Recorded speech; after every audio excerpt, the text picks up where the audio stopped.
In the austral autumn of 1982, as the South Atlantic winter began its cold embrace of remote islands few could locate on a map, two nations went to war over a windswept archipelago 8,000 miles from London and 300 miles from the Argentine mainland. The Falklands War, lasting 74 days from April to June 1982, would become one of the most unusual conflicts of the late 20th century. A conventional war fought with modern weapons, in an age when such confrontations between sovereign nations had become increasingly rare. The islands themselves seem an unlikely prize worth the blood of young men. Treeless, swept by relentless winds, surrounded by cold seas where albatross wheel and penguin colonies crowd rocky shores, the Falklands, or Islas Malvinas as Argentina calls them, appear at first glance to be merely rocks in a vast ocean.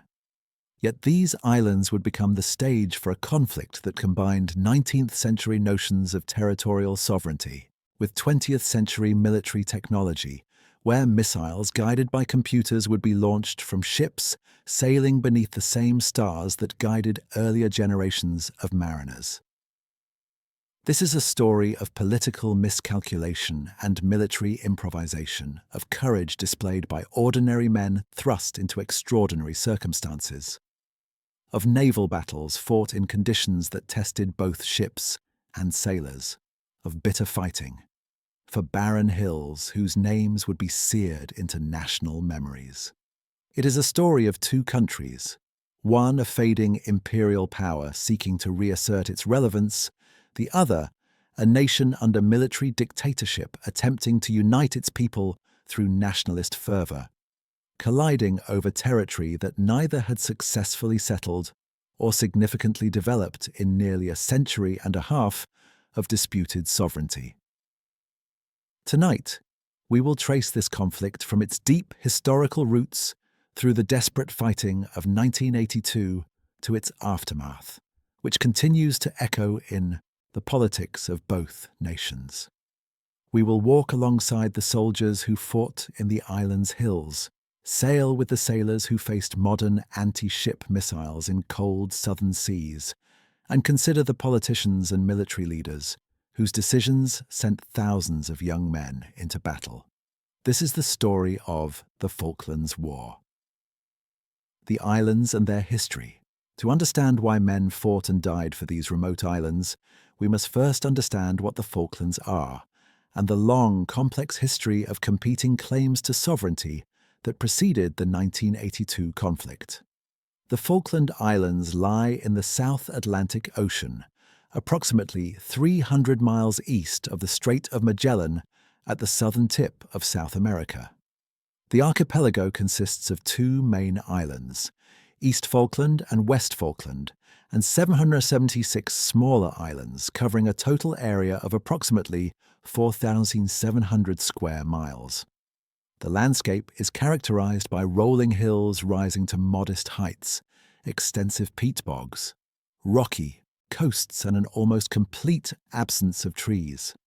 The climate is cold, oceanic, with strong winds a near-constant feature, though temperatures remain moderate year-round, rarely falling far below freezing even in winter, or rising much above 50 degrees Fahrenheit in summer. The islands were uninhabited when first discovered by Europeans. The question of who first sighted the islands remains disputed, with various claims for Spanish, Portuguese, Dutch, and English navigators in the 16th and early 17th centuries. What is certain is that the French established the first settlement at Port Louis on East Falkland in 1764, naming the islands Îles Malouines, after the port of Saint-Malo, from which their expedition departed.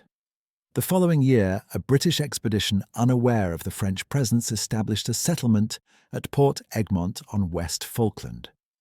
Spain, claiming the islands as part of its South American territories, purchased the French settlement in 1767 and renamed it Puerto Soledad. This brought Spain into conflict with Britain, whose settlement at Port Egmont remained.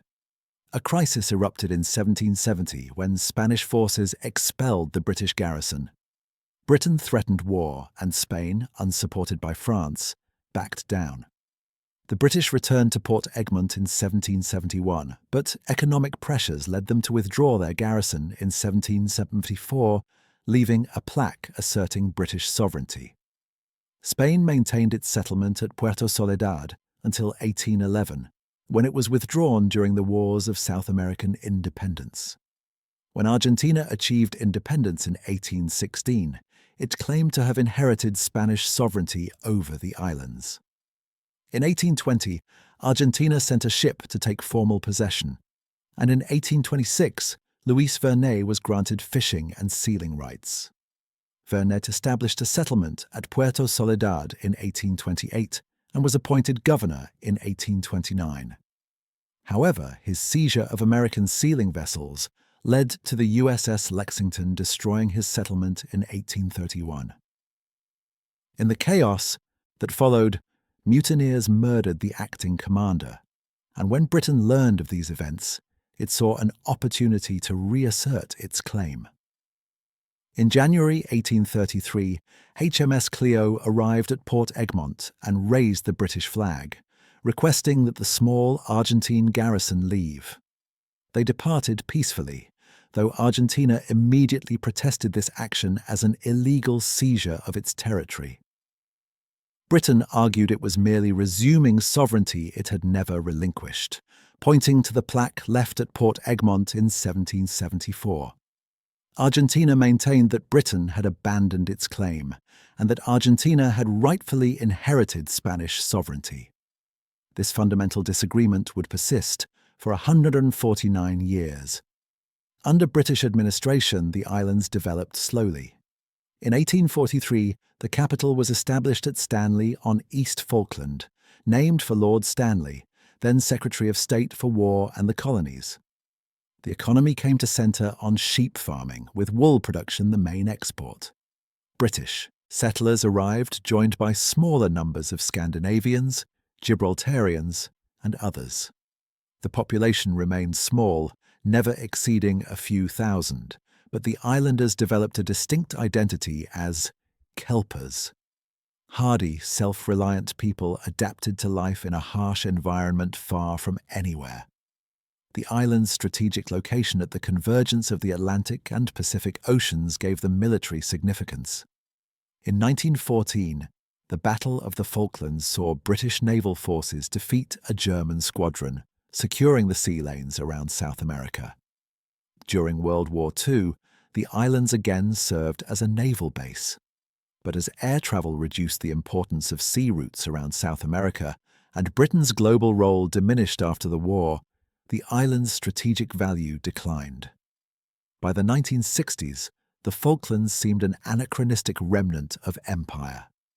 Britain's economy was struggling, and maintaining distant colonies appeared increasingly burdensome.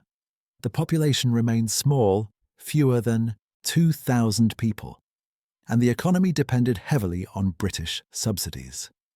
The wool industry faced declining prices, and the islands lacked the infrastructure for modern development.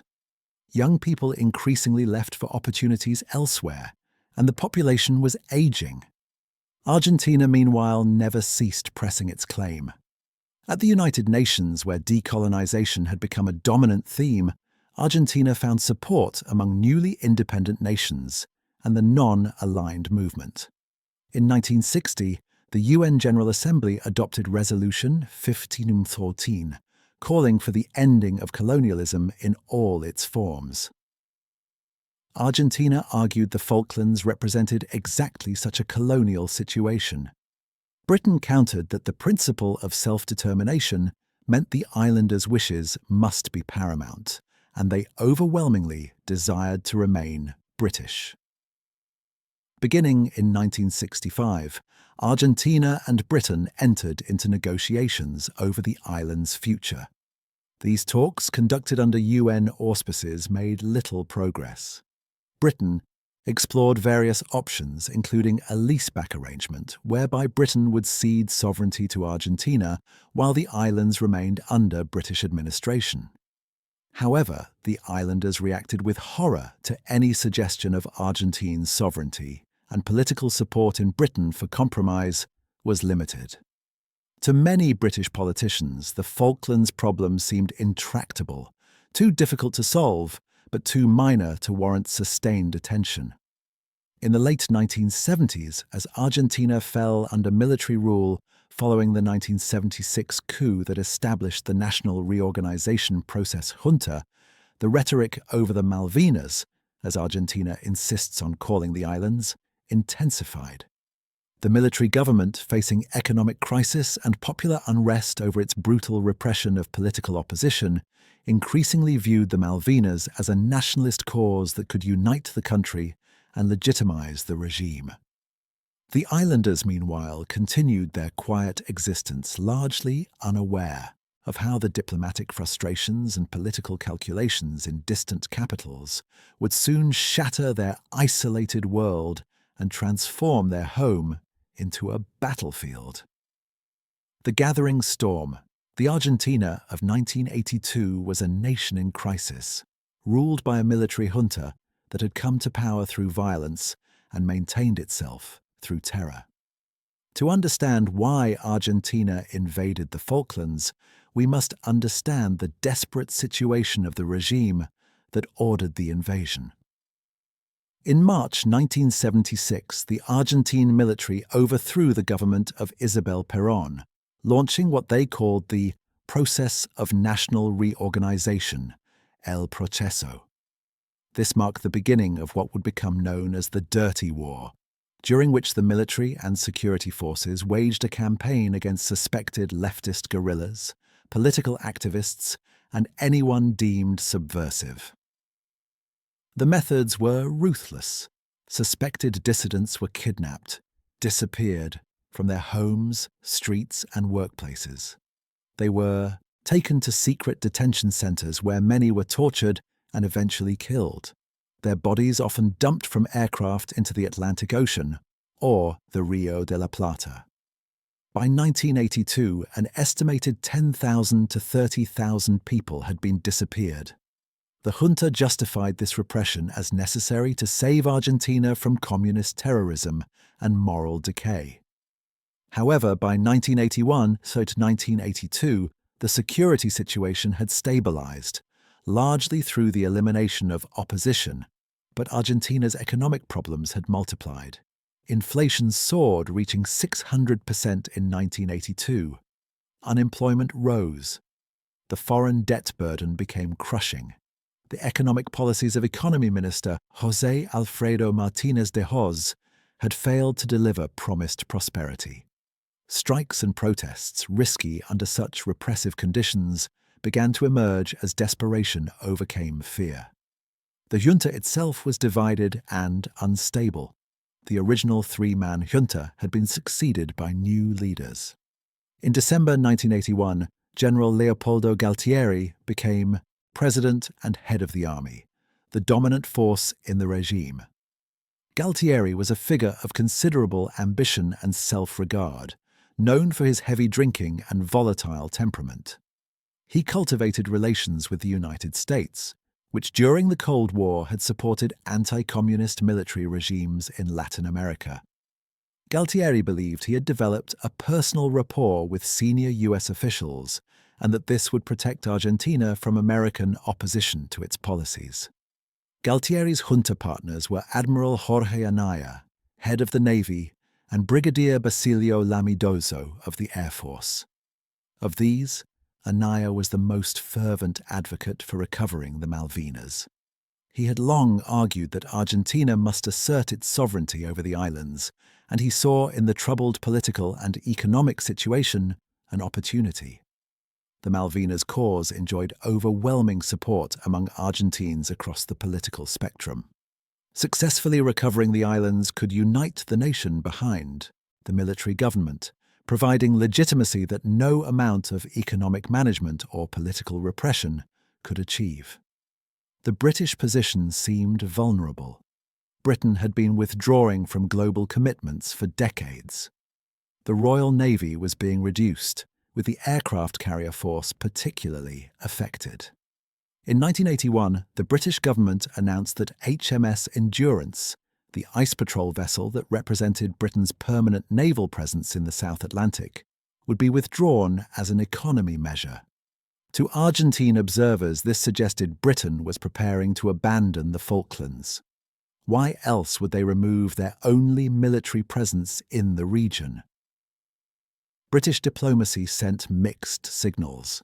Negotiations over the island's future continued, with Britain seeking some arrangement that would satisfy Argentina while protecting the islanders' wishes and British honour. But Britain's negotiating position was weak and became weaker as the Foreign Office accepted that some accommodation with Argentina was probably necessary.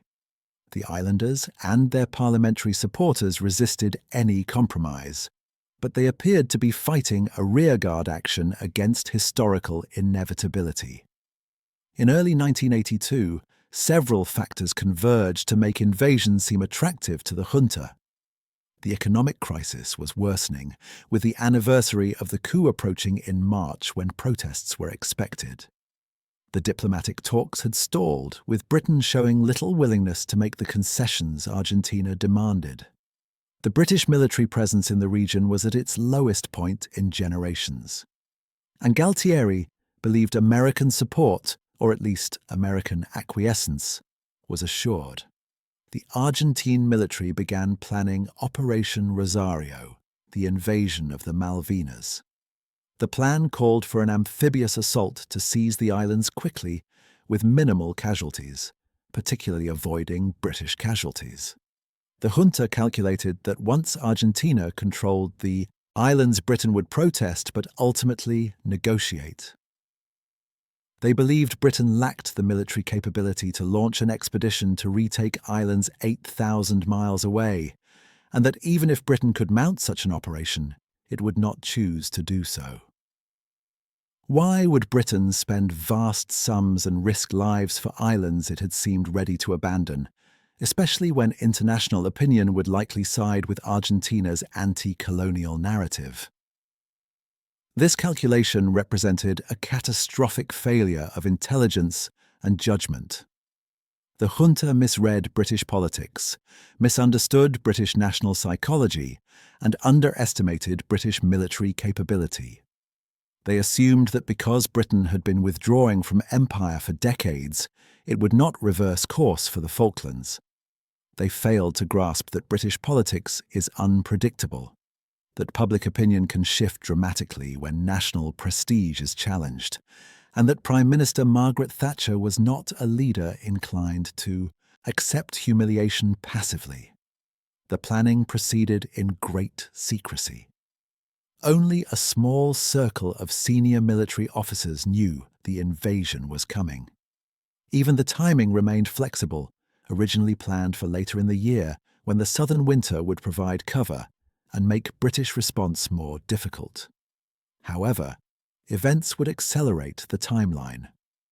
In March 1982, a group of Argentine scrap metal workers arrived on South Georgia, a British dependency 800 miles east-southeast of the Falklands.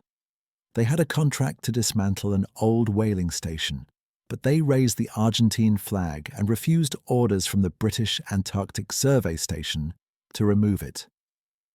The British saw this as a provocation. The Argentine military saw it as an opportunity to create a crisis that would justify moving up their invasion plans. On March 26th, the British government learned from intelligence sources that Argentina was preparing to invade the Falklands. The Foreign Office urged the deployment of naval forces as a deterrent, but the ships in question were scattered, some in Gibraltar, some in exercises elsewhere, and could not arrive quickly. A submarine, HMS Spartan, was ordered south, but submarines alone could not prevent an invasion. On March 31st, British intelligence confirmed that an Argentine invasion force was at sea and would reach the Falklands within days. In London, the government faced a terrible reality. Invasion was imminent, and Britain had no forces in position to prevent it. HMS Endurance, with its complement of Royal Marines and a small garrison of Royal Marines at Government House in Stanley, about 80 men total, represented the entire British military presence. They would face an invasion force of thousands. Prime Minister Margaret Thatcher's government had been caught flat-footed. For years, the Falklands had been a low priority, a problem to be managed rather than solved, an inherited commitment in a region far from Britain's vital interests. Now, suddenly, a crisis was upon them, and Britain appeared impotent to prevent what was coming. In Buenos Aires, the junta made its final preparations. Admiral Anaya's plan was moving forward. The fleet sailed. The commandos were briefed. Operation Rosario would begin within hours.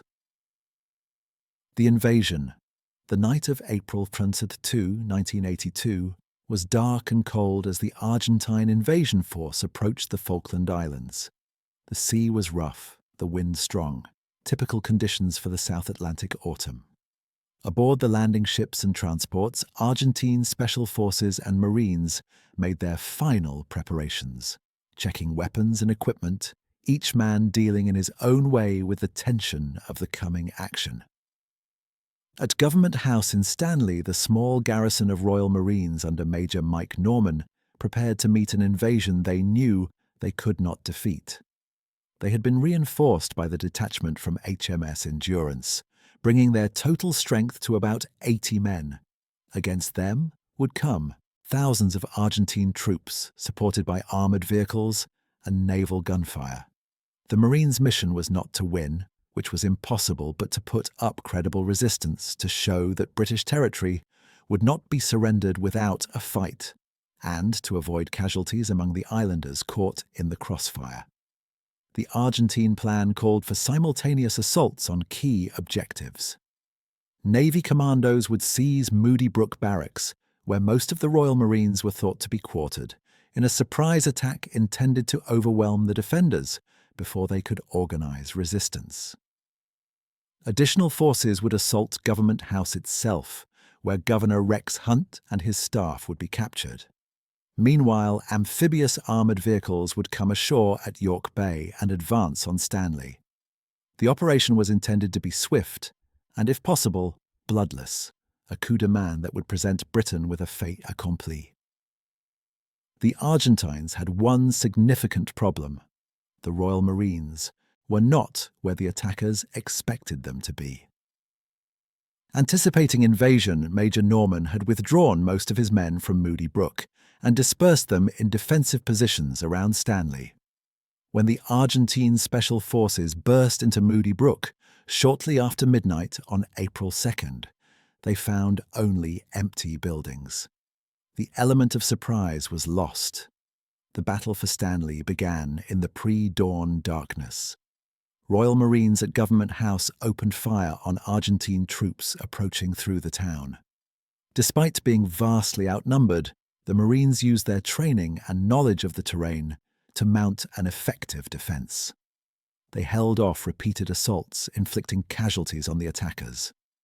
The crack of rifle fire and the heavier reports of automatic weapons echoed through Stanley's quiet streets as bewildered islanders huddled in their homes, unable to believe war had come to their peaceful settlement. The Argentines brought forward their armoured vehicles, LVTP-7 amphibious, assault vehicles mounting 50 caliber machine guns. These began engaging the British positions. The Royal Marines responded with anti-tank weapons, damaging several vehicles. The exchange of fire continued for several hours, far longer than the Argentines had expected. The British were outnumbered approximately 40-1, but they were professional soldiers fighting on familiar ground against attackers constrained by orders to avoid unnecessary bloodshed. As dawn broke, the situation was clear.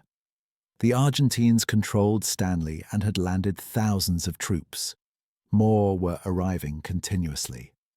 Governor Hunt, consulting with Major Norman, faced the reality that further resistance was futile and would only lead to casualties among the defenders and potentially among the civilian population. At approximately 9:30 a.m. on April 2nd, After nearly 6 hours of fighting, Governor Hunt ordered the surrender. The British defenders had acquitted themselves well. They had inflicted casualties on the attackers while suffering none themselves. One Royal Marine, seriously wounded, would later die, making him the first British fatality of the conflict. The Argentine casualties remain uncertain, but several were killed and more wounded, a significant achievement for the defending force given the disparity in numbers. Governor Hunt was brought before Argentine officers at Government House. He refused to shake hands with them, informing the Argentine commander that his invasion was illegal and that Britain would respond. The Royal Marines were disarmed and would soon be repatriated. The Argentine flag rose over Stanley, renamed Puerto Argentino by the occupiers. Simultaneously, a smaller operation seized South Georgia. The tiny British garrison there, consisting of Royal Marines from HMS Endurance's detachment, put up fierce resistance, damaging an Argentine corvette with anti-tank weapons and possibly shooting down a helicopter before being overwhelmed by superior numbers. The invasion of South Georgia cost the Argentines several casualties and embarrassed their military by demonstrating that even tiny British forces would fight tenaciously. In Buenos Aires, news of the successful occupation of the Malvinas triggered an explosion of popular celebration. Massive crowds filled the Plaza de Mayo, cheering the military government. For a brief moment, the junta achieved the national unity it had sought. Argentines across the political spectrum united in celebration of what they saw as the rightful recovery of national territory. The disappeared and the economic crisis were temporarily forgotten in the euphoria of nationalist triumph. In Britain, the reaction was shock, anger, and humiliation. On Saturday, April 3rd, an emergency session of Parliament convened. The House of Commons was in an uproar. Members from all parties demanded action. The government was savaged for allowing the invasion to happen. Foreign Secretary Lord Carrington, who had been responsible for policy toward the Falklands, resigned, accepting responsibility for the diplomatic failure. Defense Secretary John Nott faced calls for his resignation. Prime Minister Thatcher addressed Parliament and the nation. She was under immense pressure. Her government's popularity had been low before the invasion. Now she faced the worst foreign policy crisis since Suez in 1956, when British humiliation had ended Anthony Eden's prime ministership. The opposition demanded to know what she would do. The Conservative backbenchers, many deeply patriotic and instinctively supportive of the military, wanted action, but doubted the military could deliver. Some Labour MPs suggested negotiation and compromise, arguing that war would be folly. Thatcher was clear and definitive. The invasion was illegal, the islanders' rights had been violated, and Britain would respond. A task force would sail to retake the islands. The scale of what she was proposing was enormous. A military expedition across 8,000 miles of ocean to conduct an opposed landing against an enemy holding fortified positions with air superiority. Many doubted it was possible. Military experts suggested it was extremely risky, perhaps foolhardy. The logistical challenges were immense. But Thatcher was determined. She had made her position clear, and her political survival now depended on following through. Domestically, the mood shifted. The initial shock and embarrassment evolved into a determination that British territory would not be surrendered to military aggression. The Falklands, which few Britons could locate on a map days earlier, suddenly became a cause worth fighting for, not so much because the islands themselves were valuable, but because national honour and the principle of resisting aggression were at stake. The Royal Navy began assembling the task force even before Parliament voted its approval. The two aircraft carriers available, HMS Hermes and HMS Invincible, were prepared for immediate deployment. Landing ships, frigates, destroyers, supply vessels, submarines, every available asset was being gathered. Merchant ships were requisitioned under the little-used royal prerogative, including the luxury liners QE2 and Canberra, which would be converted to troop ships. Naval dockyards worked around the clock, loading supplies, ammunition, and equipment. The logistical challenge was unprecedented in modern British military history. The Falklands were 8,000 miles away, far beyond the range of land-based air support. The task force would need to be entirely self-sufficient. Ships had to carry everything necessary for amphibious assault and sustained operations: ammunition, fuel, food, spare parts, medical supplies, and the troops who would do the fighting. There was no Allied base in the region to provide support. The nearest British territory was Ascension Island, a tiny volcanic rock in the mid-Atlantic, 3,400 miles from the Falklands. This would serve as the forward operating base, itself requiring massive logistical build-up. The military professionals planning the operation understood they were attempting something that conventional military wisdom suggested was nearly impossible. They would sail an expeditionary force into hostile waters 8,000 miles from home, without land-based air cover, against an enemy occupying fortified positions with numerical superiority and nearby air bases. They would conduct opposed amphibious landings in an age when such operations were considered the most difficult and risky of military operations. They would do all this at the beginning of the South Atlantic winter, in some of the world's harshest maritime conditions. Yet there was no alternative. The political decision had been made. The task force would sail, and when it arrived, it would fight. The task force sails. On Monday, April 5, 1982, just 3 days after the Argentine invasion, the first elements of the British task force departed Portsmouth.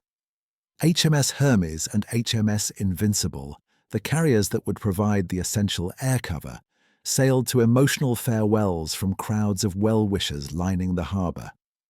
The image of these grey warships heading out to sea became iconic. Britain's response to humiliation, a demonstration that the nation would not accept defeat without a fight. The ships sailed south under the command of Rear Admiral John Sandy Woodward, a submarine specialist now tasked with commanding a surface fleet in combat. Woodward was known for his sharp intellect and sometimes abrasive personality. He understood the immense challenges ahead and knew that many of his ships and aircraft would be operating at the edge of their capabilities. The carriers were smaller than American supercarriers, carrying Sea Harrier jump jets, a relatively new aircraft of unproven combat effectiveness. The fleet's air defense would depend on these Harriers and the ship's missile systems, particularly the Sea, Dart and Seawolf systems. Whether these would prove adequate against the Argentine Air Force was unknown. As more ships joined the task force during its southward voyage, the scale of the operation became apparent. Destroyers and frigates formed the defensive screen around the carriers. Landing ships and assault ships carried the Royal Marines and Parachute Regiment battalions who would conduct the landings. Supply ships, tankers, and the requisitioned merchant vessels swelled the fleet to over 100 ships, the largest British naval deployment since World War II. The requisitioned merchant vessels presented both opportunities and vulnerabilities. Ships like the QE2 and Canberra could carry thousands of troops, solving transportation problems. But they were not built for war. They lacked armour, defensive weapons, and damage control systems. If attacked, they would be vulnerable. The luxury liner Canberra, painted white and designated as a hospital ship under international law, became known to her embarked troops as the Great White Whale. Soldiers and Marines aboard her sailed south in accommodations far more comfortable than military transports usually provided, but everyone understood that comfort would end when they reached the war zone. The military units deployed represented a cross-section of British armed forces. 3 Commando Brigade Royal Marines under Brigadier Julian Thompson consisted of 3 Royal Marine Commandos, 40, 42 and 45 Commando, plus supporting units. The Parachute Regiment provided 2 and 3 Para, elite infantry known for aggressive fighting spirit. Supporting units included artillery, engineers, logistics personnel, and attached specialists. Later, 5 Infantry Brigade would be sent as reinforcements, including the Scots Guards, Welsh Guards, and Gurkhas. In total, Britain would deploy nearly 30,000 military personnel for the operation. As the task force sailed south, diplomatic efforts continued. The United States attempted to mediate, with Secretary of State Alexander Haig shuttling between London and Buenos Aires, seeking a peaceful resolution. The Reagan administration was in a difficult position. Britain was America's closest ally, but Argentina had been cultivated as an anti-communist partner in Latin America. The US hoped to avoid having to choose sides. Haig's shuttle diplomacy revealed the fundamental incompatibility of British and Argentine positions. Argentina insisted on recognition of its sovereignty as the price for withdrawal. Britain insisted that sovereignty could only be determined by the islanders themselves and that Argentine withdrawal must precede negotiations. Neither side would compromise on these core positions. As the task force steamed south, it became increasingly clear that diplomacy would fail and military action would be necessary. The United Nations debated the crisis, passing Security Council Resolution 502 on April 3rd, which demanded Argentine withdrawal and called for negotiations. However, the resolution lacked enforcement mechanisms. Argentina's position received support from much of Latin America and the non-aligned movement, who saw the conflict through an anti-colonial lens. Britain found support from the European community, which imposed economic sanctions on Argentina, and quietly from the United States, which provided crucial intelligence and material support despite officially maintaining neutrality during Haig's mediation efforts. The journey south took weeks, and this time was used for intensive training and preparation.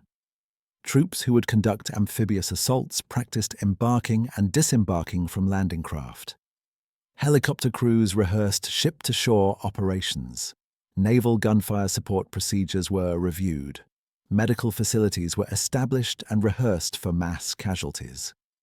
The ship's crews drilled for damage control, knowing they would face air attack and possibly missile strikes. One of the most significant preparations involved integrating weapons and systems that had never been tested in combat. The Sea Harrier was an unknown quantity, a subsonic VTOL, vertical takeoff and landing aircraft, that seemed primitive compared to supersonic fighters. Could it successfully engage Argentina's French-built Mirage and Skyhawk jets?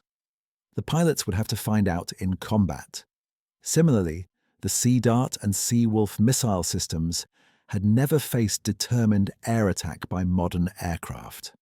The Rapier anti-aircraft system that would protect ground forces was sophisticated but untested in battle. Exocet missiles, which both sides possessed, had sunk ships in previous conflicts, but never in combat between professional militaries. The psychological state of the forces heading south varied. Career military personnel were doing the job they had trained for, and morale was generally high, despite the dangers ahead. Conscripts. Britain's military was all volunteer, but Argentina's was conscript-based, faced particular anxieties, especially the young Argentines occupying the Falklands, many of whom came from tropical or subtropical regions of Argentina and were ill-prepared for the bitter cold of a Falklands winter. One significant decision concerned rules of engagement. The British government declared a maritime exclusion zone around the Falklands on April 12th, expanding it to a total exclusion zone on April 28th. Any Argentine warship or aircraft in this zone would be considered hostile and could be attacked without warning. This was controversial under international law as it essentially claimed belligerent rights while Britain had not formally declared war. However, Britain argued it was necessary to protect the task force from Argentine attack. The Argentines, meanwhile, were reinforcing their garrison in the Falklands.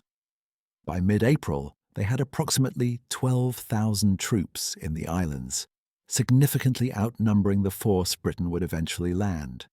These troops dug defensive positions on the hills surrounding Stanley, the obvious British objective. The Argentine positions were well sited on high ground with good fields of fire. If the British chose to attack overland towards Stanley, they would face the classic attacker's problem, assaulting prepared defensive positions held by an enemy that enjoyed numerical superiority and the advantages of defense. Argentine air forces based on the mainland prepared for the coming battle. The Argentine Air Force and naval aviation possessed modern combat aircraft, including French Mirage III fighters, Israeli-built Dagger fighters, Mirage 5 variants, American-built A-4 Skyhawk attack aircraft, and Super Etendard strike aircraft carrying Exocet anti-ship missiles. The pilots were well-trained and highly motivated. However, they faced a critical disadvantage. The Falklands were at the extreme range of their aircraft.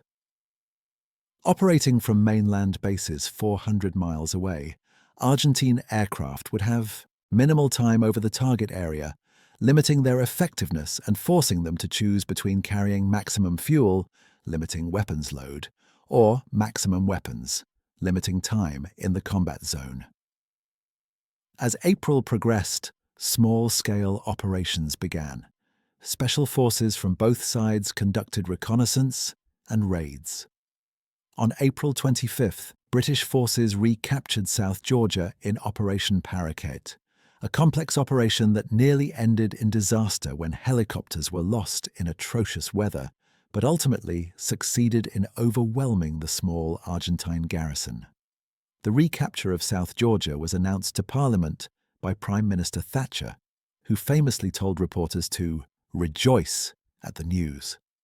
The operation demonstrated British capability and resolve, even as it revealed the difficulties of operating in South Atlantic conditions. The most controversial incident of the war occurred on May 2nd, when the British submarine HMS Conqueror torpedoed the Argentine cruiser General Belgrano, sinking her with a loss of 323 lives, nearly half of all Argentine fatalities in the entire war. The Belgrano was outside the exclusion zone and sailing away from the task force when attacked, leading to enduring controversy about whether the sinking was militarily necessary or an escalation designed to torpedo, metaphorically, peace negotiations then underway. From a purely military perspective, the British argued that the Belgrano was part of a pincer movement against the task force and represented a significant threat.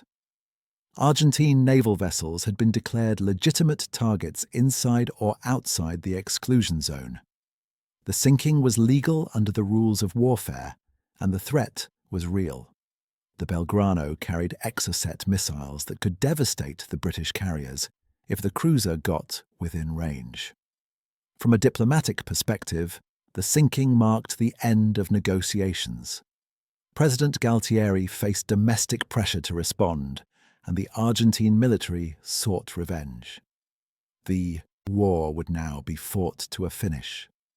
2 days later, Argentina achieved its own shocking victory at sea when a Super Etendard fired an Exocet missile that struck HMS Sheffield, a Type 42 destroyer serving as part of the task force's air defense screen. The missile struck the ship's side, and though it apparently did not detonate, its rocket fuel ignited fires that the crew could not control. After several hours, the captain ordered abandon ship. 20 crew members died, and Sheffield eventually sank while under tow. The loss of a modern warship to a single missile sent shockwaves through the Royal Navy and demonstrated the vulnerability of surface ships to modern anti-ship missiles. The sinking of Sheffield changed the character of the war.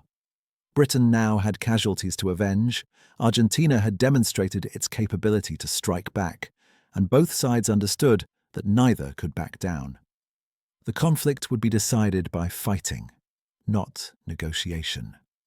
As May advanced, the task force approached the Falklands and both sides prepared for the battles that would determine the war's outcome. The landings. The British plan for retaking the Falklands required first establishing a lodgment, a secure beachhead from which operations could expand. Choosing the landing site was the critical first decision, one that would shape everything that followed. Stanley, the capital and Argentine centre of gravity, was the obvious objective.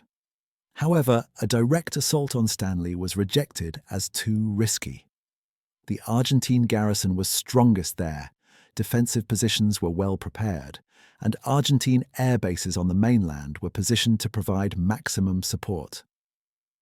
An assault on Stanley would likely result in heavy casualties and might fail entirely. Instead, the British chose San Carlos Water on the west side of East Falkland. This was a large inlet surrounded by hills that would provide some protection from air attack. The site was far from Stanley, about 50 miles. Overland, but it was lightly defended, and the terrain favoured the defenders once ashore. Ships anchored in San Carlos Water would be vulnerable to air attack from above the surrounding ridges, but Argentine aircraft attacking the anchorage would have to fly through a gauntlet of anti-aircraft defences. The landings, designated Operation Sutton, would begin on the night of May 20th, 21. The landing force consisted of approximately 4,000 troops, 3 Commando Brigade with its 3 Commando units plus 2 and 3 Para. These units would go ashore in landing craft and helicopters, establish the beachhead, and then begin the advance on Stanley. The night before the landings, British Special Forces, SAS and SBS, Special Air Service and Special Boat Service, conducted diversionary raids at various points around the islands to confuse Argentine intelligence about where the main landing would occur. These raids succeeded in keeping the Argentines uncertain about British intentions until the actual landings were well underway. The amphibious assault began after midnight on May 21st. In darkness and cold, Marines and paratroopers transferred from the larger ships to landing craft, which then headed toward the beaches. Naval gunfire support ships moved into position. Helicopters warmed up on the flight decks, ready to ferry troops ashore. The men going ashore were tense. Amphibious assault is always the most vulnerable phase of any operation. But the initial landings were unopposed. The few Argentine troops in the area were quickly overwhelmed, and by dawn, thousands of British troops were ashore and establishing defensive positions. The success of the night landings did not mean the operation was safe. As dawn broke on May 21st, Argentine commanders realized that the British had landed in force at San Carlos. The response was immediate. Every available aircraft was scrambled to attack the invasion fleet.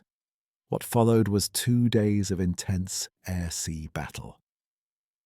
Argentine pilots, displaying remarkable courage, pressed home attacks against the British ships anchored in San Carlos Water, nicknamed Bomb Alley by British sailors.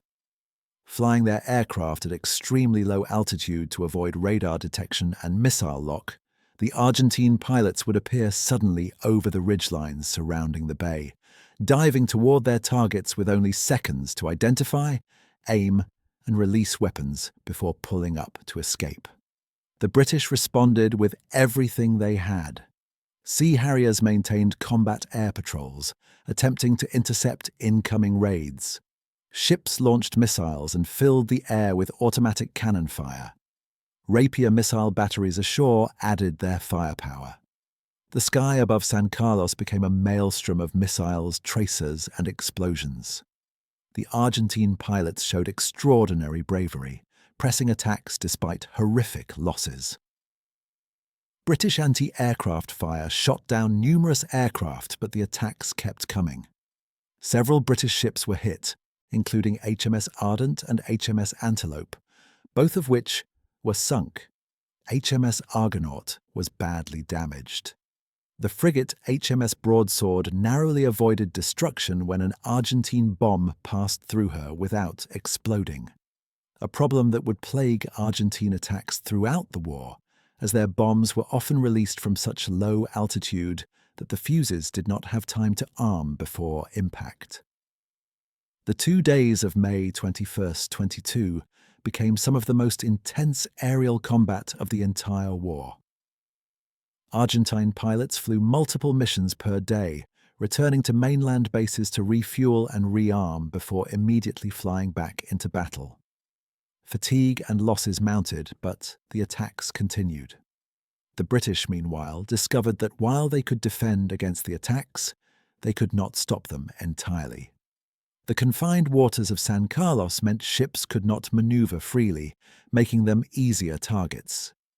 By May 23rd, the situation had stabilized. The British had established their beachhead, landed thousands of troops and substantial supplies, and British air defences had exacted a heavy toll on Argentine attackers. The Argentine Air Force had demonstrated its capability and courage, but had failed to destroy the landing force or prevent the British establishment ashore. The logistics ships had survived. If the landing ships and transport vessels had been sunk, the entire operation might have failed, and supplies were flowing ashore. Now came the next phase, breaking out of the beachhead and advancing on Stanley. This would require a 50-mile march across extremely difficult terrain, trackless peat bog, rocky hills, and streams swollen with winter rain, while carrying all supplies forward by helicopter and on foot. Brigadier Thompson, commanding 3 Commando Brigade, planned a 2-pronged advance. 45 Commando would march around the north coast of East Falkland toward Douglas Settlement and Teal Inlet. 3 Para would advance to Teal Inlet by a more direct route. 42 Commando would secure the southern flank. 2. Para was given a separate mission, advance southeast to Darwin and Goose Green, where there was an Argentine garrison and a small airfield that could threaten British helicopters. These movements would take days as the troops would be moving on foot across terrible terrain while helicopters shuttled supplies forward. Speed was essential. Winter was deepening, and the longer the campaign took, the worse conditions would become. But the advance could only move as fast as the logistics chain could support. The march across East Falkland became an epic of endurance. Royal Marines and paratroopers, each man carrying weapons, ammunition, and supplies weighing upwards of 100 pounds, trudged across the boggy ground. The peat gave way underfoot with every step, requiring constant effort. The cold was bitter, with rain and sleet common. Troops moved by night to avoid Argentine observation and potential air attack, navigating by compass and map across featureless terrain. Exhaustion became constant, yet morale remained high. The troops were winning, moving forward, taking ground. The first major battle of this phase came at Darwin and Goose Green. Thoras. Darwin and Goose Green. The settlement of Goose Green sits on the narrow isthmus connecting the main body of East Falkland to the southern peninsula. Nearby Darwin settlement hugs the shore. The Argentine garrison here numbered approximately 1,200 men, significantly more than British intelligence had estimated, and included infantry, engineers, and anti-aircraft units. An airfield at Goose Green could support Argentine helicopters and light aircraft. 2 Para, under the command of Lieutenant Colonel Herbert H. Jones, was ordered to attack and seize Goose Green. The mission had both military and political dimensions. Militarily, the Argentine garrison represented a potential threat to the British southern flank and possessed the only operational airfield in the east of the islands. Politically, London was growing impatient for visible progress. The beachhead had been established, but no significant Argentine positions had been captured. A successful attack on Goose Green would demonstrate that British forces were advancing and winning. The attack began on the night of May 27-28.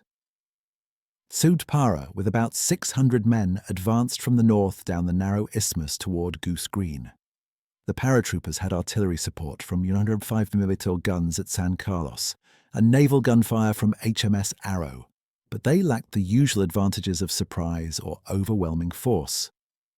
The Argentine garrison was alert and well positioned in defensive trenches covering the only approach routes. The battle quickly became a brutal, confused fight in darkness and poor visibility. Argentine positions were dug in on low ridges commanding the flat ground the paratroopers had to cross. Machine gun and rifle fire swept the approaches. British artillery pounded Argentine positions, but the defenders held firm. As dawn broke, the battle continued, with 2nd Para fighting for each position in succession. At Darwin Hill, a key Argentine position blocking the advance, Lieutenant Colonel Jones grew frustrated with the slow progress. Several of his men had been pinned down by machine gun fire from an Argentine trench.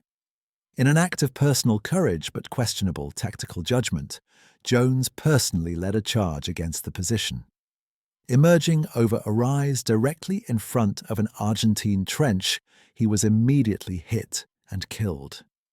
His death shocked the battalion but also galvanized them. Major Chris Keeble assumed command and reorganized the attack.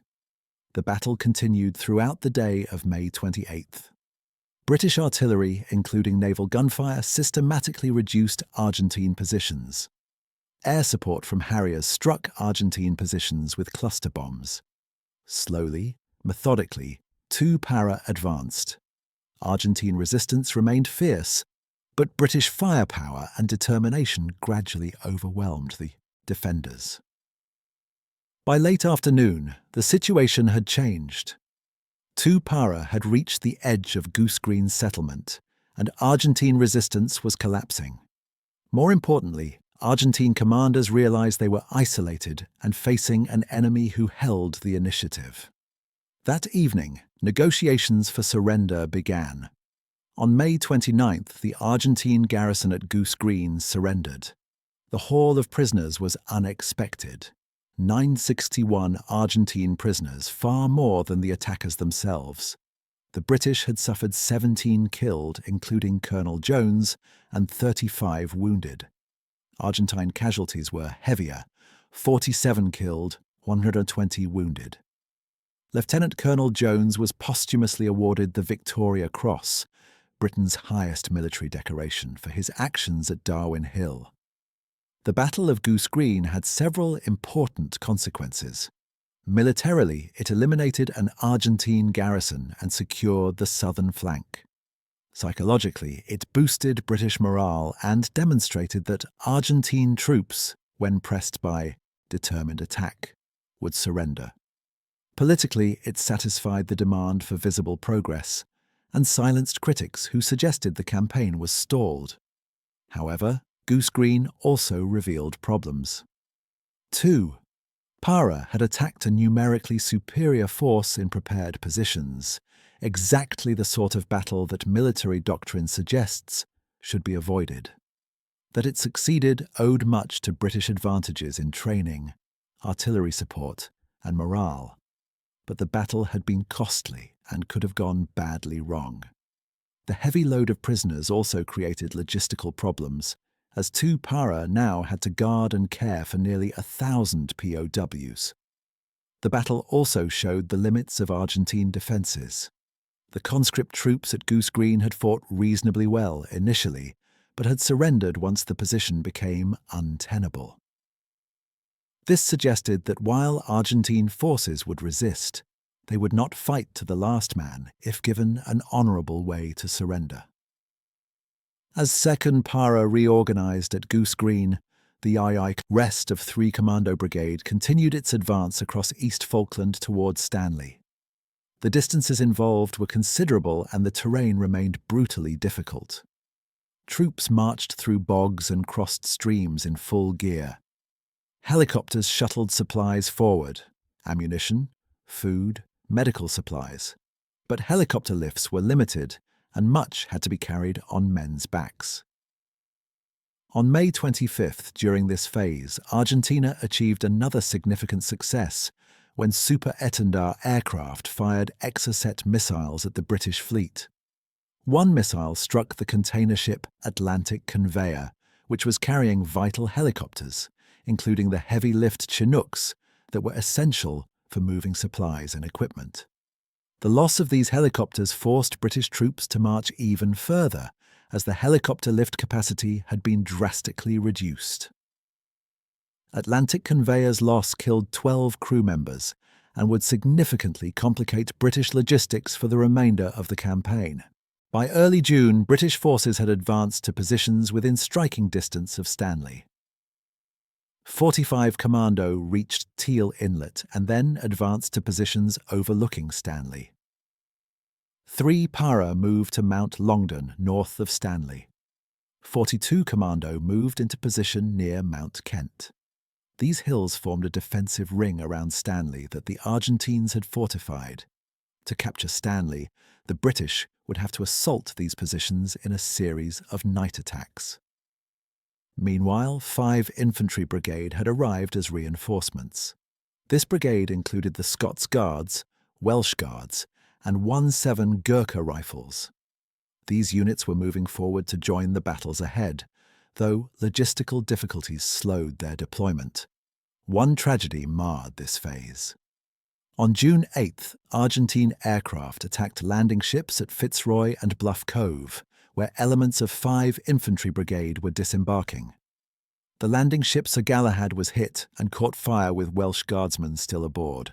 The fire spread rapidly and many men were trapped. In the inferno, 48 men died, 32 Welsh Guards and 16 others, and many more were severely burned.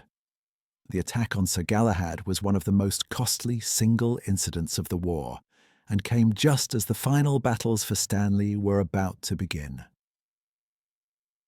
The mountains ring Stanley. By early June, British forces had surrounded Stanley on 3 sides, with the sea blocking the 4th.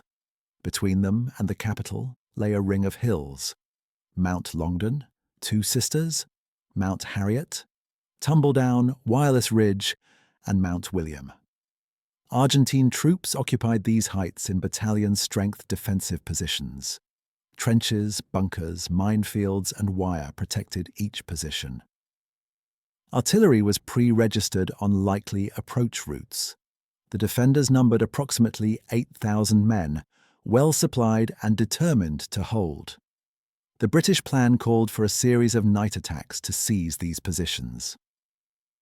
Night attacks would minimize the advantage of Argentine numbers and defensive preparations, as the darkness would favor British training and aggression. The attacks would proceed in phases.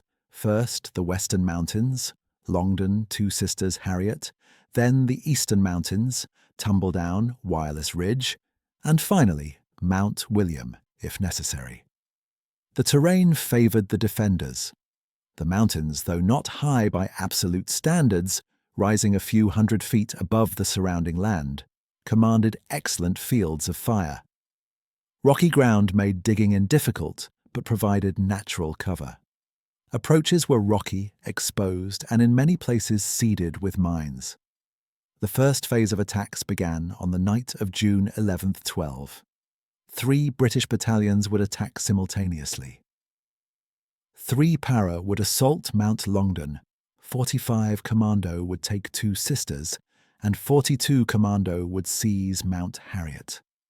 Artillery preparation would be limited to avoid giving away the timing and objectives of the attacks.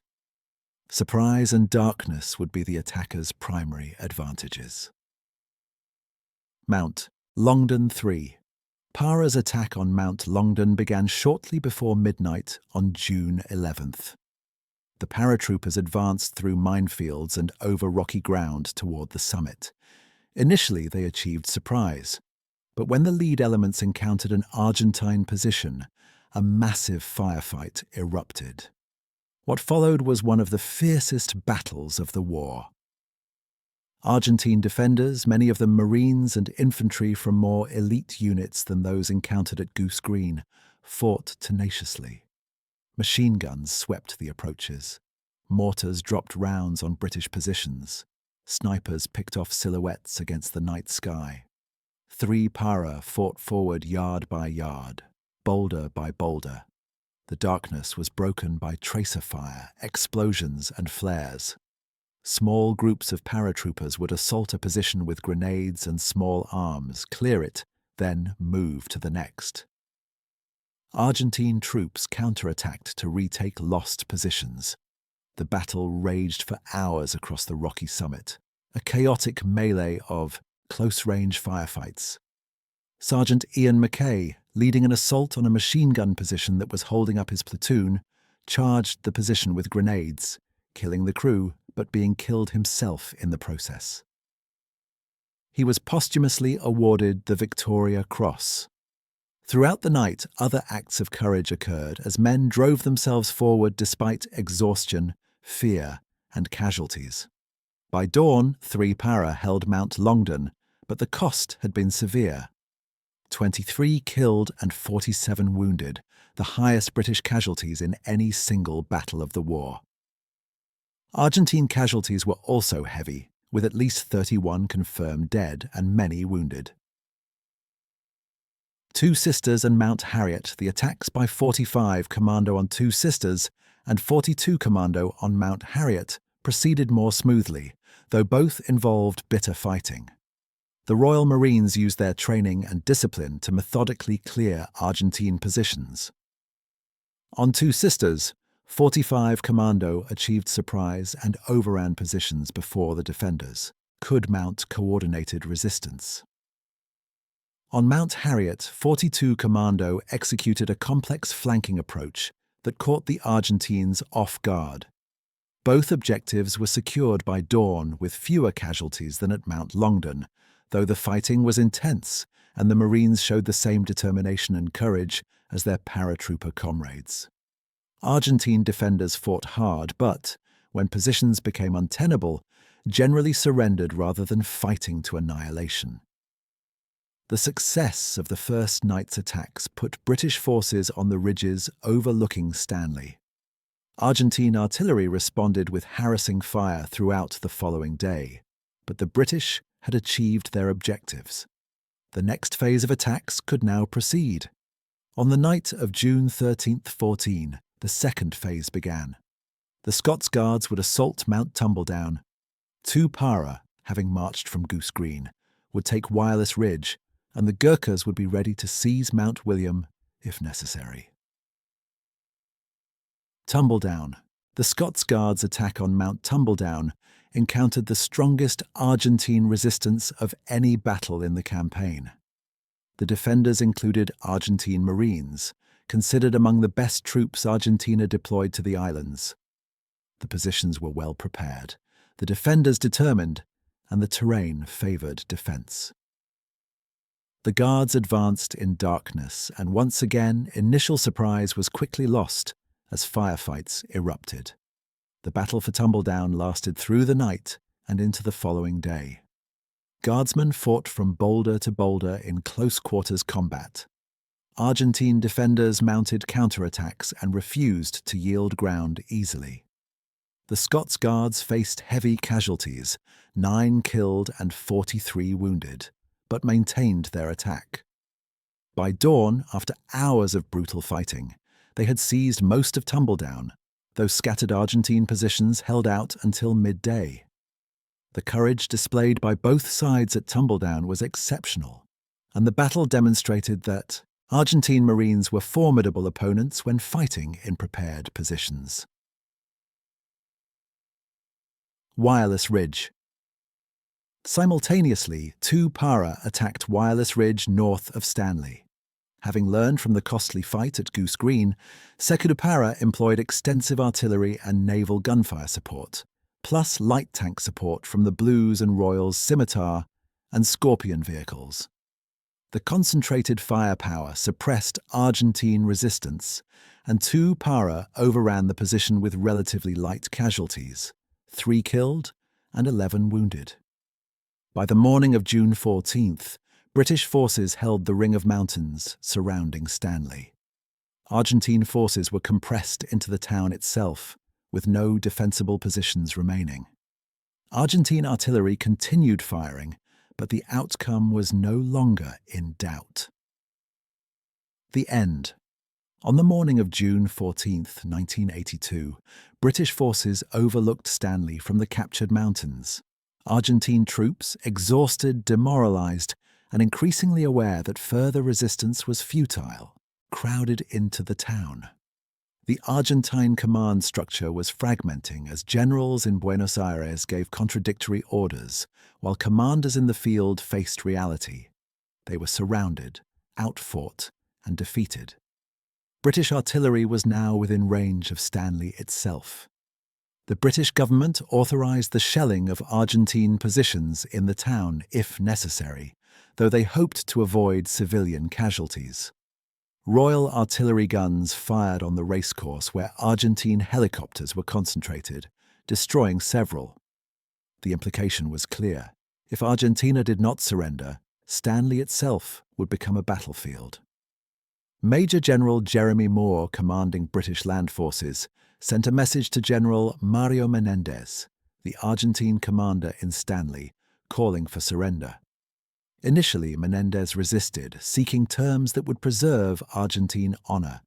But as the day progressed and the reality of the military situation became undeniable, negotiations moved toward conclusion. In Buenos Aires, the junta was in crisis. The loss of the Malvinas would likely mean the fall of the military government. Galtieri and his colleagues had staked everything on the gamble of invasion and had lost. But they could do nothing to change the situation on the ground. Their forces in Stanley were defeated. At 9 p.m. local time on June 14th, General Menendez signed the instrument of surrender. All Argentine forces in the Falkland Islands and dependencies would lay down their arms and become prisoners of war. The war was over. The surrender formalities took place in the same building where Governor Hunt had been forced to surrender on April 2nd. Now, the British flag returned to Government House. British troops entered Stanley cautiously, expecting possible resistance from diehards, but encountered instead thousands of dispirited Argentine conscripts, many hungry, cold, and relieved the fighting was over. The scale of the Argentine surrender exceeded expectations. Approximately 11,400 Argentine prisoners were taken, including the 10,000-plus troops in Stanley and those on West Falkland who surrendered separately. Repatriating this mass of prisoners would take weeks and require coordination between British forces and the International Red Cross. The British troops who entered Stanley were exhausted. They had fought a campaign of brutal intensity across terrible terrain in harsh conditions. Yet morale remained high. They had won. The Falklands were British again. The islanders, who had lived under Argentine occupation for 74 days, welcomed their liberators with emotion and relief. The cost. The Falklands War lasted 74 days from the Argentine invasion to the surrender. In that brief time, 649 Argentine military personnel died, along with 3 Argentine civilians. British military deaths totaled 255, including those lost aboard ships, in helicopter crashes, and in ground combat. The British also suffered 775 wounded, many seriously. Beyond these, numbers lay the burn victims from Sheffield and Sir Galahad, who would bear scars for life, the men who lost limbs to mines, and the psychological wounds that would afflict many veterans for decades. The material cost was also substantial. Britain lost 2 destroyers, Sheffield and Coventry, 2 frigates, Ardent and Antelope. The landing ship Sir Galahad's sister ship Sir Tristram, severely damaged, and several other vessels. Several ships suffered damage, but were repaired. 24 helicopters were lost. 10 Harrier jump jets were lost to various causes. The financial cost ran into billions of pounds. Argentina lost the cruiser General Belgrano, a submarine, Santa Fe, scuttled, and numerous aircraft. The exact number is disputed, but probably exceeded 100 lost to all causes. Their material losses, while significant, were less than Britain's in naval terms, but heavier in aircraft. The human cost extended beyond immediate casualties. Argentine conscripts returned home to a country in political chaos and economic crisis. Many received little recognition for their service and suffered psychological problems. Stories emerged of mistreatment and inadequate supplies during the Argentine occupation, conscripts sent to hold positions with insufficient food, cold weather gear, or training. The Argentine military's failures would be extensively examined, contributing to the collapse of military rule. British veterans also struggled with psychological wounds. Post-traumatic stress disorder affected many, particularly those who had experienced the intense close-quarters fighting on the mountains or survived the ship attacks. The British government's support for veterans improved over time, but was initially inadequate, leaving many to cope with trauma without proper assistance. The aftermath and legacy. The immediate political consequences of the war were dramatic in both countries. In Britain, Margaret Thatcher's government, which had been deeply unpopular before the conflict, rode a wave of national pride to a landslide victory in the 1983 general election. The Falklands factor transformed British politics, cementing Thatcher's position and enabling her to pursue domestic policies that might otherwise have faced greater opposition. The war also restored British confidence, demonstrating that the nation could still project military power globally when necessary. In Argentina, the defeat shattered the military dictatorship. Galtieri was removed from power within days of the surrender. The military government lost all legitimacy, having led the country to defeat in a war of their own choosing. The revelation of the disappeared and the extent of human rights abuses under military rule further discredited the regime. By 1983, civilian democratic government was restored under President Raúl Alfonsín. The transition to democracy was Argentina's most significant legacy of the war. The military humiliation broke the junta's grip on power and enabled the return to civilian rule. The sovereignty dispute remained unresolved. Britain maintained its position that the islanders' wishes were paramount and the islanders overwhelmingly wished to remain British. A referendum in 2013 showed 99.8% of islanders voting to remain a British territory. Argentina continued to claim sovereignty, insisting the islands were illegally occupied Argentine territory. Diplomatic relations between Britain and Argentina, severed during the war, were gradually restored, but the fundamental disagreement remained. The Falklands themselves were transformed. Before 1982, they had been a declining backwater.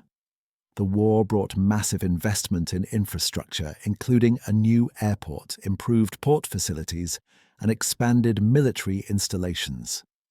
Britain established a permanent military garrison, something that had not existed before 1982, including a runway capable of handling long-range transport aircraft and modern air defense systems.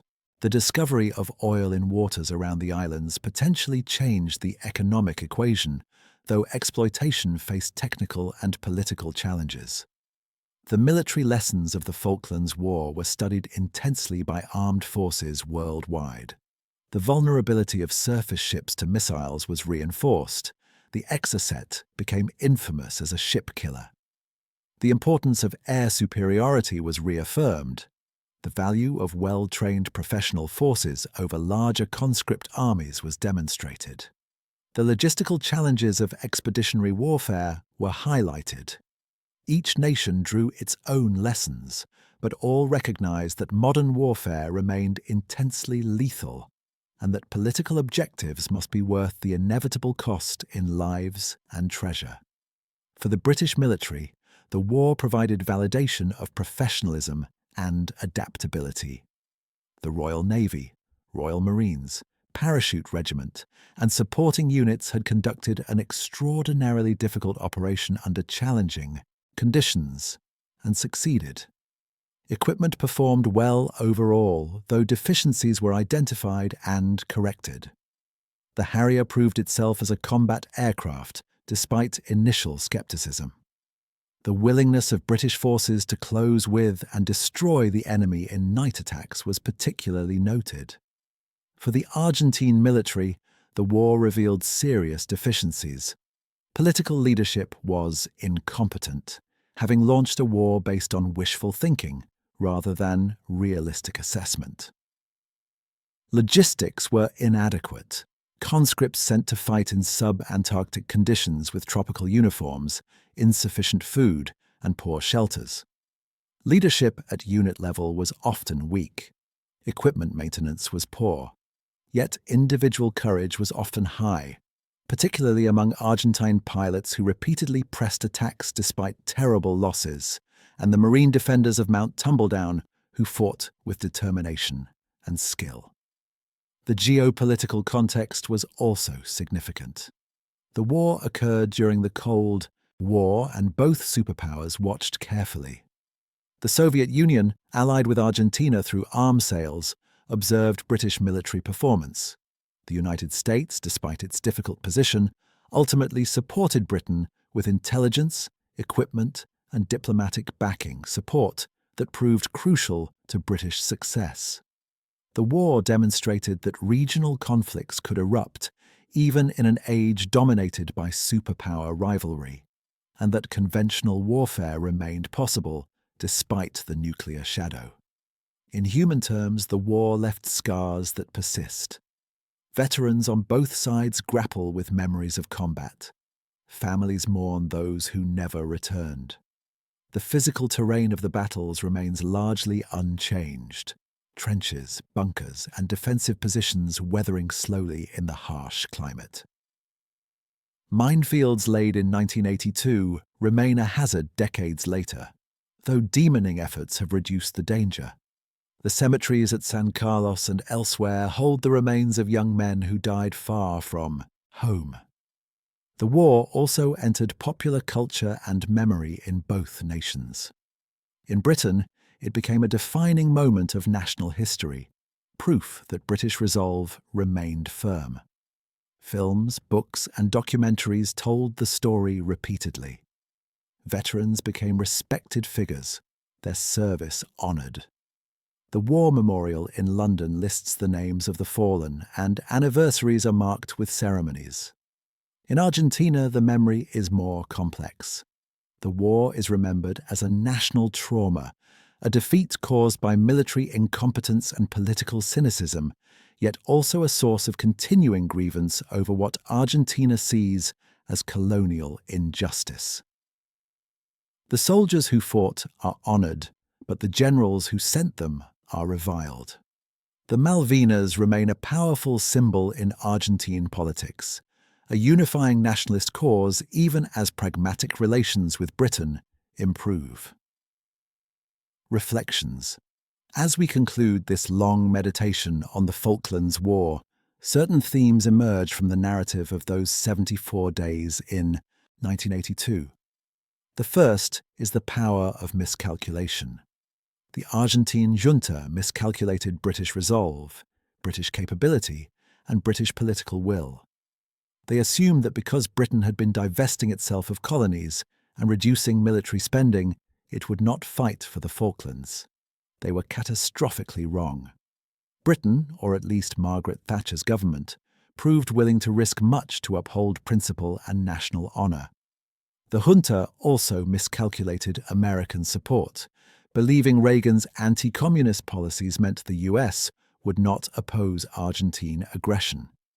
Instead, American support for Britain, while discreet, was crucial. Britain also miscalculated, though less catastrophically. British governments had assumed Argentine threats were bluster, and that the sovereignty dispute could be managed indefinitely through negotiation. The withdrawal of HMS Endurance and the general neglect of the Falklands defence sent signals that Britain interpreted as economising, but Argentina read as British disinterest. When invasion came, Britain was unprepared and had to improvise an extraordinary military response. The second theme is the role of individuals in shaping history. Margaret Thatcher's determination to retake the Falklands was not inevitable. Another leader might have sought a face-saving compromise or accepted the fait accompli. Thatcher's personality, her unwillingness to accept defeat, her belief in British greatness, her political need for a defining success, shaped the British response. Similarly, Galtieri's ambition and the Argentina junta's desperation drove the decision to invade. Different leaders might have chosen different paths, and the war might never have occurred.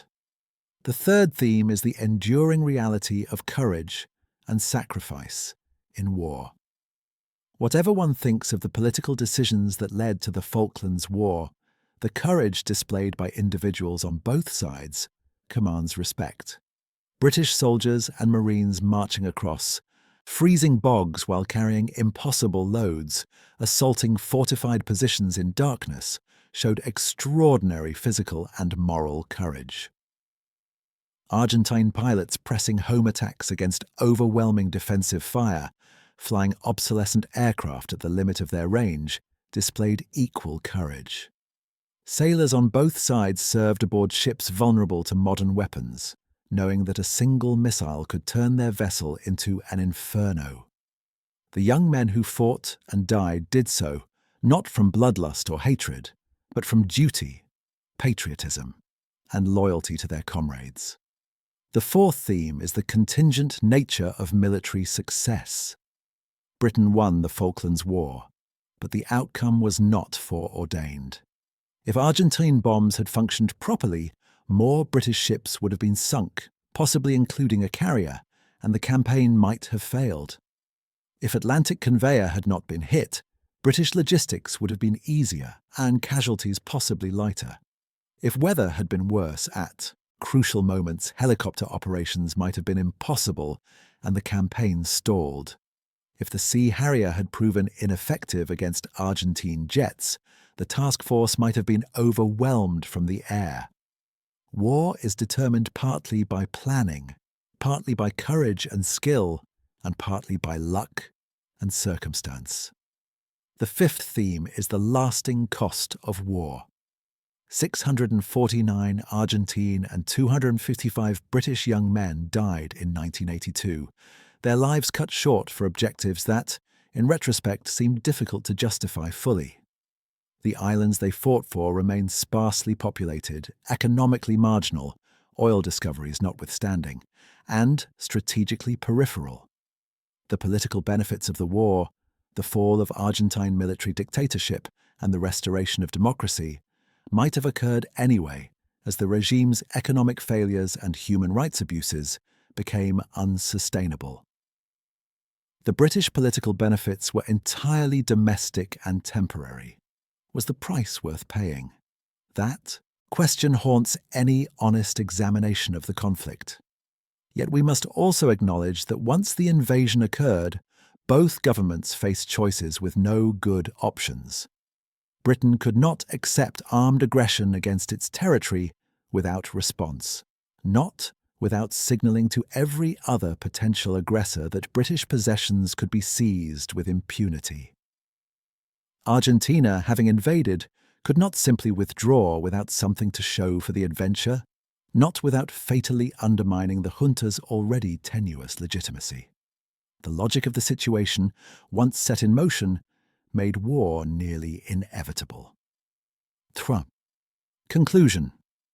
The Falklands War stands as one of the last old-style wars between conventional forces of sovereign nations, a conflict that might have occurred in 1942 or 1882 as easily as 1982. Modern weapons appeared, guided missiles, vertical takeoff jets, nuclear submarines, but the essential character of the conflict was traditional: amphibious assault, infantry fighting, for hilltops, naval battles, and the clash of national wills.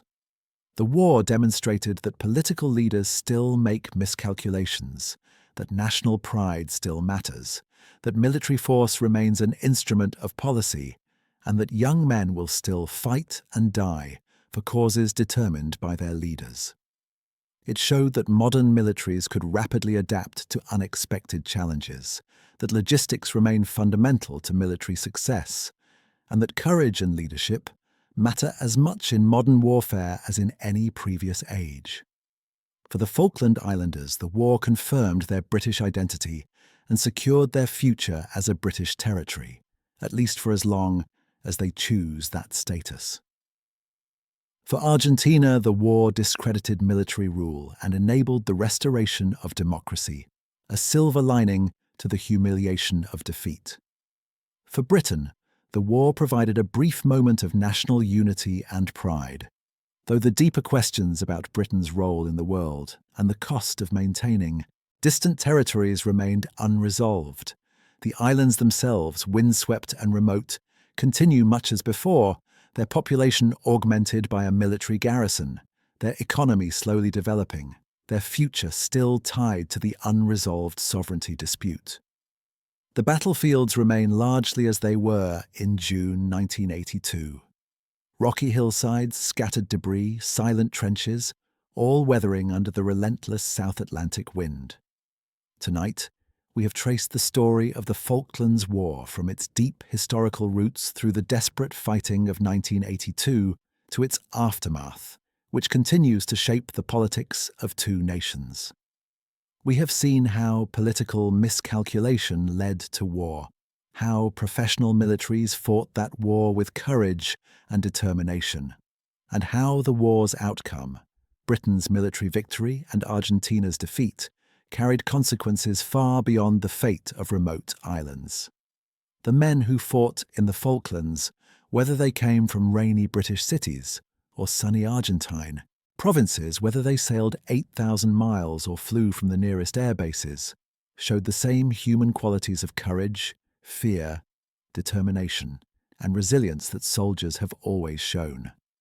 They fought for causes larger than themselves: nation, duty, comrades, and many paid the ultimate price. As we remember the Falklands War, we honor their service and sacrifice while contemplating the tragic waste that war always represents. The conflict reminds us that war remains possible even in modern times, that political leaders can miscalculate catastrophically, that national pride can override rational cost-benefit analysis, and that once war begins, its logic dominates all other considerations. The wind still howls across the Falklands, sweeping over hills where men fought and died in the winter of 1982. The penguins and albatross pay no heed to the ruins of war scattered across their landscape.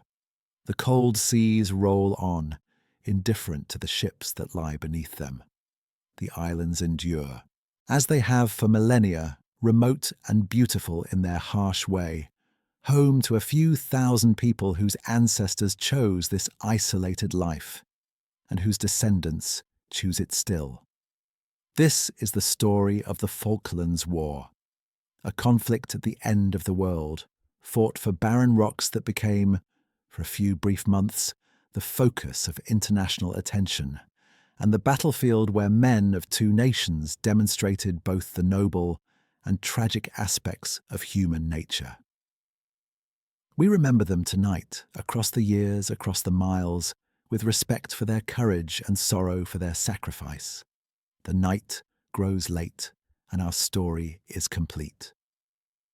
Rest well, and may the memory of those who fought and died in the South Atlantic in 1982 serve as a reminder of war's terrible cost and an inspiration to seek peace whenever possible. Thank you for joining me tonight in remembering the Falklands War.